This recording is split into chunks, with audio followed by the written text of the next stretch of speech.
Goeien, het is toontje 12 februari. Dit is Bient. Mijn seksuoloog Irma van Stijn over het succes van de erotische film 50 Shades of Grey. Jacob Bosma van museum Het Fiskershuske zet plaatselijke skiep in voor een eigen kleermerk. En lezen de van de Friese ondernemers nog wel kansen in Rusland. Johan Elze stinkt in elk geval van wol. Goedemiddag. De 4 regeringsleiders in Minsk hebben een akkoord gesloten over het conflict in Oekraïne. Vanaf zondag geldt er een staakt het vuren. Maar verder is er nog veel onduidelijk. Ja, er is een staakt het vuren, er is een akkoord. Ja. Door Wennis in Rusland, in Sint-Petersburg. Wat betekent het nou persoonlijk voor jou dat er nou een akkoord sluiten is? Nou, dat is hartstikke positief. Want er is in ieder geval een dialoog op gang. Als men niet aan het praten is, dan gebeurt er helemaal niks. En dan is het hartstikke negatief. Dus super, ja. Praten aan ze verder. Heel wat oost, want de bioscopen in Friesland die zitten juist een grootvol met vrouwen. De film 50 Shades of Grey ging in première en de verwachtings wie een hegen. Perilien, wie ik het boek 50 Tinten Grijs al heel populair. Ja, Irma van Stijn, hast je juist ook naar de film geweest? Nee. Nee? Nee, ik ben nog niet geweest. Maar er is er nog wel heen. Ik ga er wel heen als het iets rustiger is geworden. Oké, ja. maar heeft het boek wel lezen? Ja, ik heb het boek meegenomen. Deel 1 van 3. En de blosjes die ben ik krek verdwoen? Ja, die heb ik niet meer. Nee, maar Doe is dus net in Justejoen in de bioscoop. Maar Justejoen wie het behoorlijk drok. Ek in Ljouwert. Kunnen we even naar Sjen? Ik ga het boek lezen. En ja, de hype eromheen. Ik ben wel heel benieuwd hoe ze dat in de film die in haar. Genieten, blote mannen, liefde, seks. Ik verwacht je net alleen nog maar seks. Nee, het is een heel verhaal eromheen. En ja, als die boeken lezen haast, is ik voel het duidelijker. Nou, ik moet wel zeggen, ik werd er af en toe wel warm van. Ja, dat wie dus Justejoen. Irma, de kranten staan er echt helemaal vol van. Hè, om gewoon even de Ljouwerter kranten erbij te pakken. Vooral je met een lolly, zeg maar gewoon in de moeder in een soort van gadgetpakket. Kisto die drokte, Kisto die verklaar je? Ja, die is wel goed te verklaren. En dat enthousiasme? Ja, weet je, het is natuurlijk allereerst een enorme media-hype. Er wordt al heel veel over gespeculeerd van tevoren. Dus mensen zijn heel nieuwsgierig. Dat was bij het boek ook. Het boek was zeg maar literair natuurlijk bagger. Een boeketreeks. En het was een beetje wachten op de spannende momenten.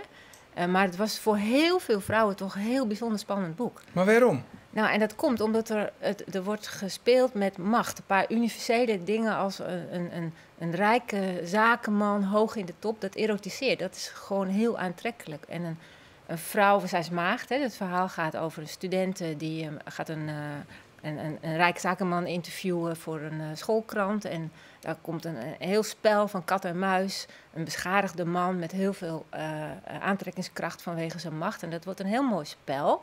Dat is leuk in het boek en in die film, heb ik gehoord, wordt dat nog veel mooier in dat eerste uur neergezet. Gewoon wat je in het begin van relaties ook ziet. Je bent nog niet van elkaar. Heel spannend is dat. Oké, maar mij voelt de film al een beetje want na 44 minuten pas de eerste tongzoen. Ja, maar dat valt dan een beetje toch? Of de net? De spanning zit er allemaal voor. Oh ja? Ja. Oké, nou we kunnen even naar de trailer zien, hoe dat er ongeveer uit begint te zien. Goed. I just have a couple of questions. Mr. Gray will see you now. Look at me. I am.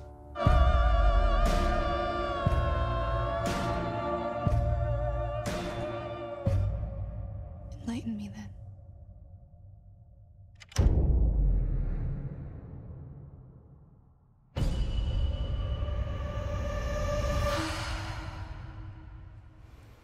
Ja, het gaat dus over extremen en uitersten. Waarom vinden we dat nou allereerst zo interessant? Nou ja, omdat als we gelijk zijn, wordt het heel saai. Ik heb een praktijk vol mensen die al heel lang samen zijn. Goede, leuke, hele veilige relaties. Heel gezellig, maar ongelooflijk saai geworden. Dus eigenlijk zoest die mensen onrieden om nou deze film te zien? Jazeker. Ja, dat doe ik ook. Ja? Ja, en ik heb heel veel mensen het boek aangeraden. Niet omdat het boek zo goed is, maar het zet aan tot verschil. Dat is in de erotiek heel prettig. Ja. Ja. Nou ja, Johan, er zit wel mooi in een slet en houding, hè? Want wij vernieuwen u eigenlijk wel een beetje, hè? Dat enthousiasme bij die vrouwen, hè? Stel dat ik? Nou ja, je gaat je afvragen of je allemaal niet die man uit het boek moet worden, hè? Oh, Ja? Om succes te hebben bij vrouwen. Ja. Ja, ellendig, hè? Dat is nou weer het effect op de man. Ja.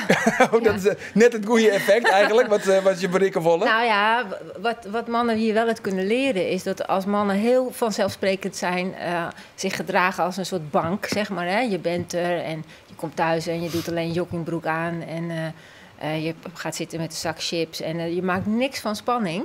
Dat niet zo aantrekkelijk is voor een partner. Dus wat de mannen van kan leren is dat juist verschil en niet zo beschikbaar zijn goed is voor je seksleven. Ja, maar goed, ja, dat SM komt er dan niet voor. En Ja. fastbeat, dat is toch net heel erg herkenbaar, Nou, toch? nee. Jacob? Nee. Even horen, Jacob?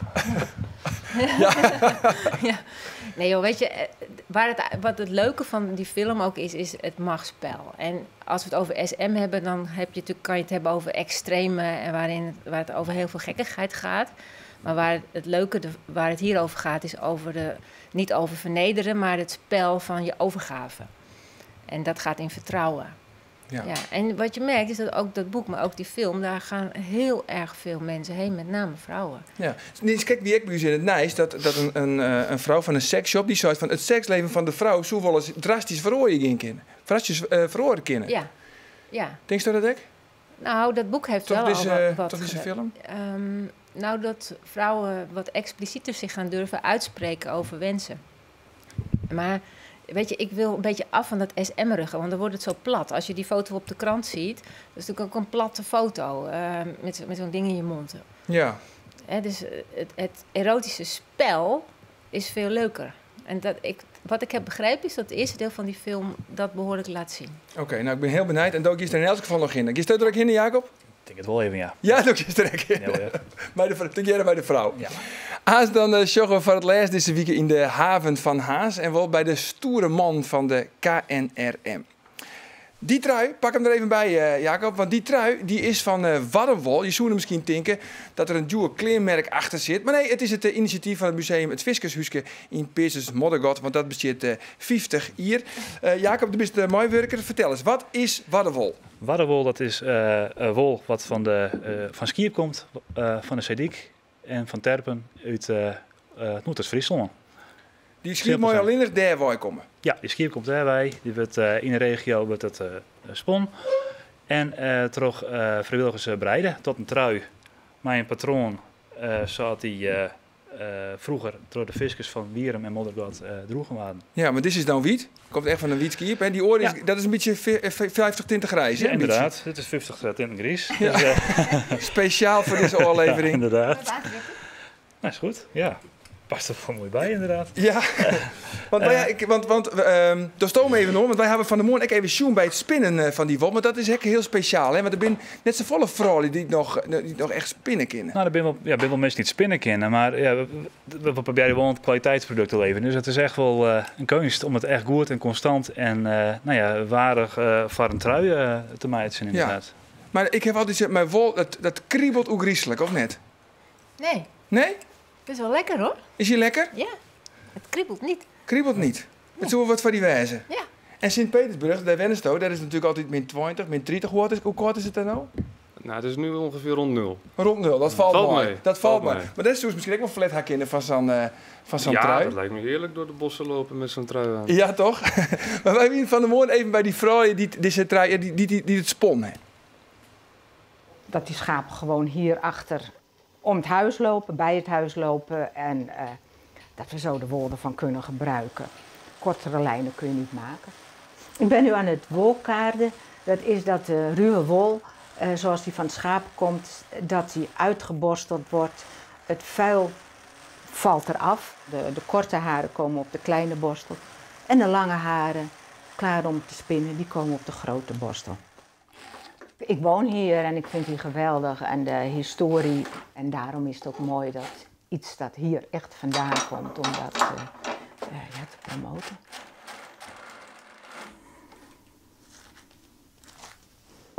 Kijk, en zo kun je meteen alweer prachtig spinnen.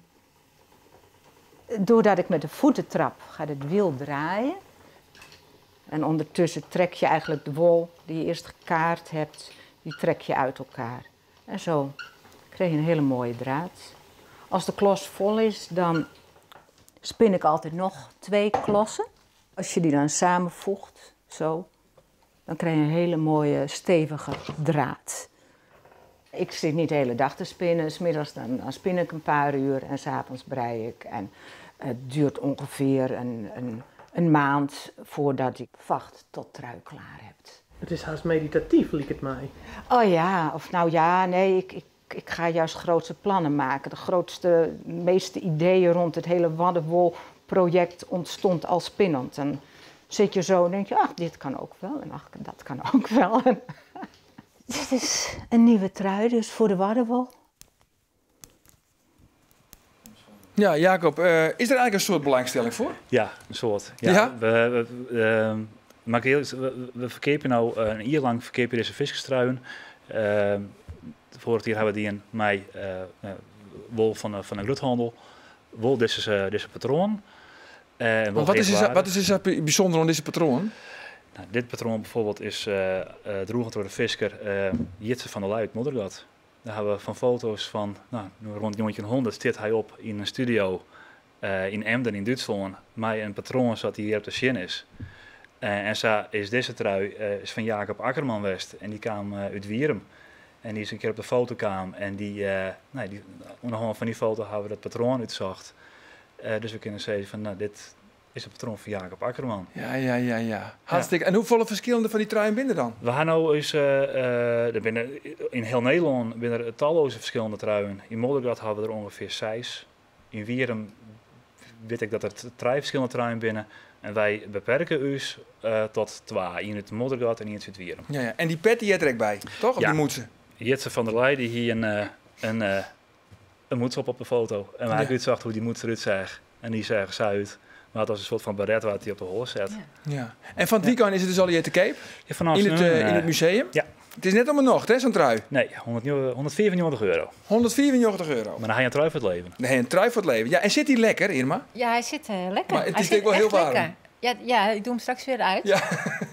Maar ik vind hem nog niet eens zo duur. Voor hoeveel uur zit je aan zo'n trui? Er zit ongeveer 120 uur werk in. 120 uur. En dat is dus mogelijk gemaakt door vrijwilligers. Ja.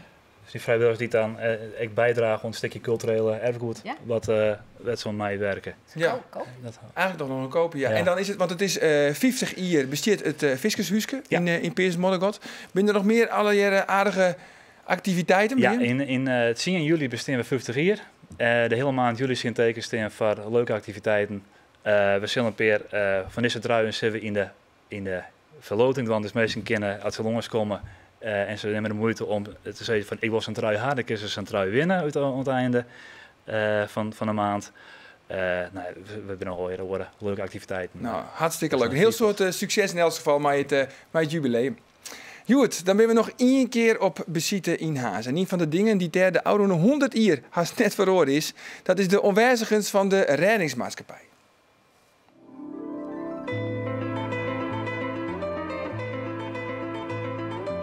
We stonden erbij en ze was nog aanspreekbaar. En onder die ogen gaat ze dood. Rijn Mulder, schipper KNRM, station Harlingen.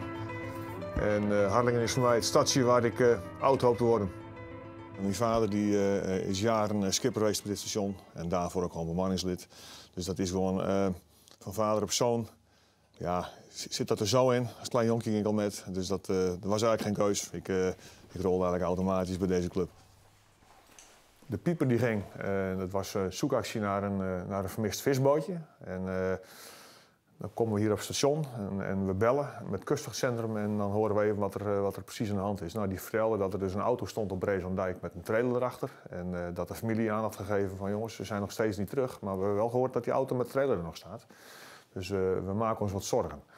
Nou, toen is het opgeschaald, een aantal reddingboten van Harlingen, Vlieland, Texel. Ben we gaan zoeken op het westelijk Wad. En het was prachtig mooi weer, een oostelijk windje. En het gebied afgezocht met een aantal boten. En Het werd donker en de hele nacht door en opnieuw plan de campagne maken. De nacht was bijna om, het werd licht. Dat was het begin van de ochtend, uur 4, 5. Op dat moment zagen wij het visbootje en de heli zag een slachtoffer drijven. Nog niet 100 meter bij het visbootje vandaan. We kwamen met het bootje en daar hing een volwassen iemand aan en die was nog bij kennis, die leefde nog. En daarnaast een kindje, van achteraf van 5 jaar, wat niet meer leefde. En 100 meter verder dreef nog een volwassen slachtoffer wat ook levensloos was. Dat was toen heel erg lastig, want ik had zelf een kindje, was in dezelfde leeftijd, hè? Ook 4, 5 jaar. En dan zie je dat en dan, dat grijpt je aan, dat is verschrikkelijk, dat is bijna onbeschrijfelijk. Het hele station was van slag, hè? Want we hadden natuurlijk hier even de debriefing met nog een aantal andere stations. De KLPD was erbij en dan ben je gewoon even sprakeloos, dan is het gewoon muisstil. Het had weken nodig om dat een beetje te verwerken, dat was wel heftig. Maar ik heb wel eens gezegd, goeiedag, ik ben vrijwilliger. Als dat jaar op jaar zo is en dat blijft maar doorgaan, dan is maar even de vraag van, ja, vind ik dit nou leuk? Is dat het waard? Als het echt een spannende actie is, dan maalt de kop. Was ik helemaal slaap, is klaar. En ik denk ook wel dat ze er thuis, de gemiddeld bemanners net vragen, thuis is er ook trots op. Dat vinden ze mooi. Ik denk wel dat wel goed zit. Want als thuis er niet achter staat, ja, dan kan je net zo goed stoppen en dan hoef je niet aan te beginnen.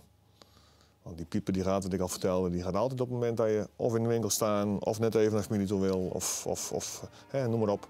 Altijd ongelegen. Ik ben al 50, ik mag nog 5 jaar.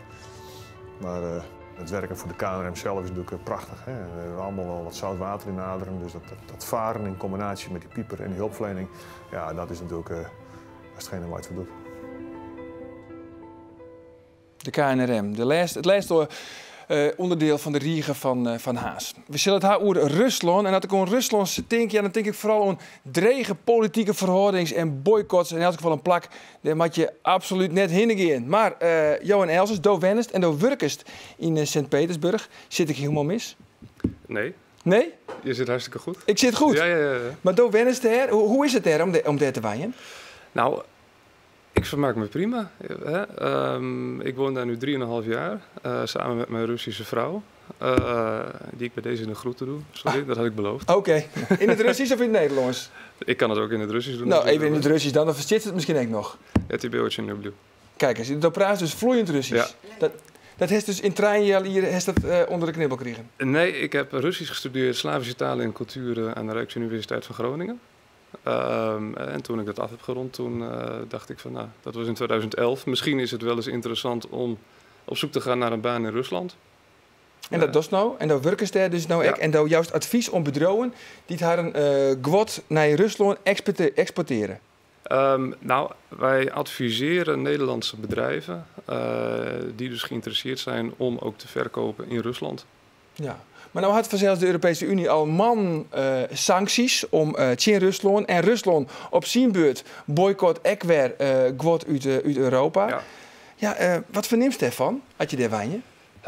Nou kijk, van de sancties van de Europese Unie, daar merk je niet zo heel veel van. Want die zijn voornamelijk gericht tegen hooggestelde Russische personen. Dat die niet meer geld kunnen overmaken, et cetera. Van de sancties die Rusland eigenlijk tegen Europa heeft ingesteld, daar merk je juist paradoxaal gezien veel meer van. Want de import van groenten en fruit en vlees en melkproducten, die is dus verboden.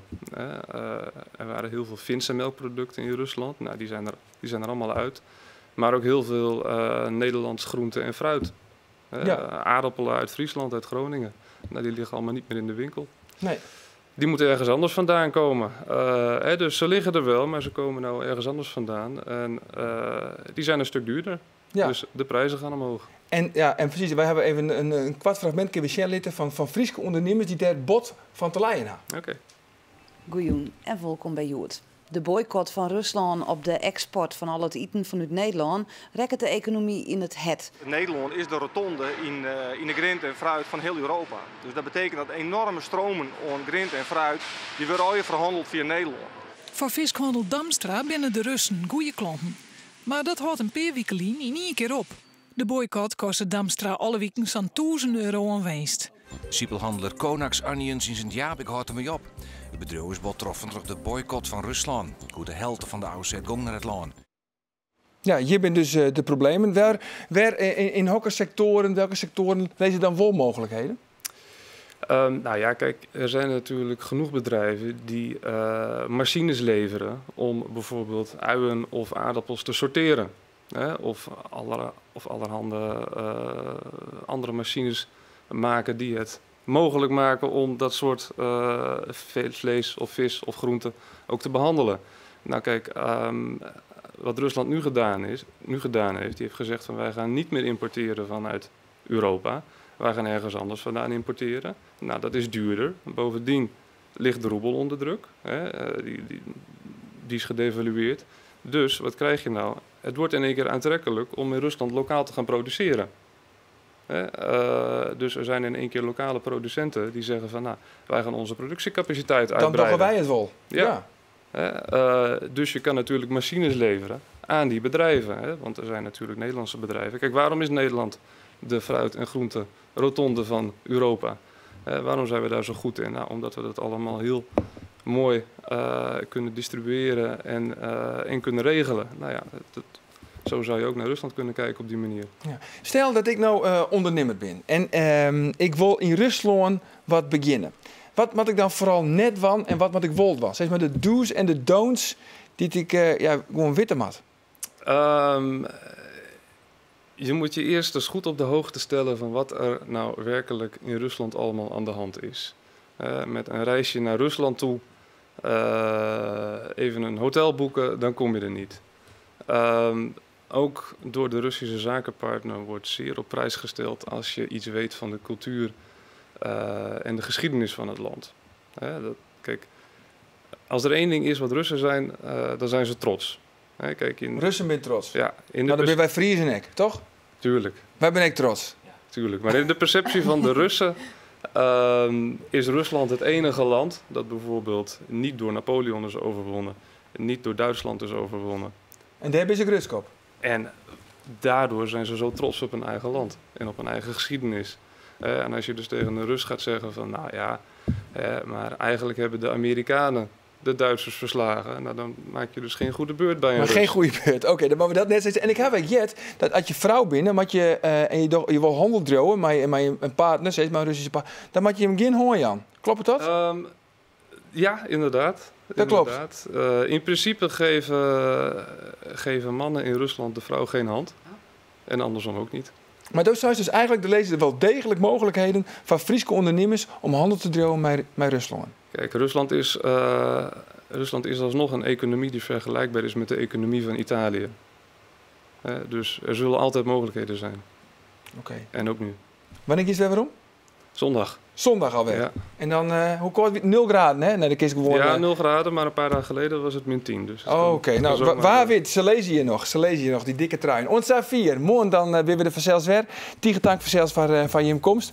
Dan een hele lange extra bean sport. Dat hield al in het ramstje van de Frieske derby, Cambuur Tjen Jereveen. Bij onder oren Cambuur trainer Henk de Jong. Maar goed, dat is pas voor morgen. Voor nu nog een hele gezellige dag.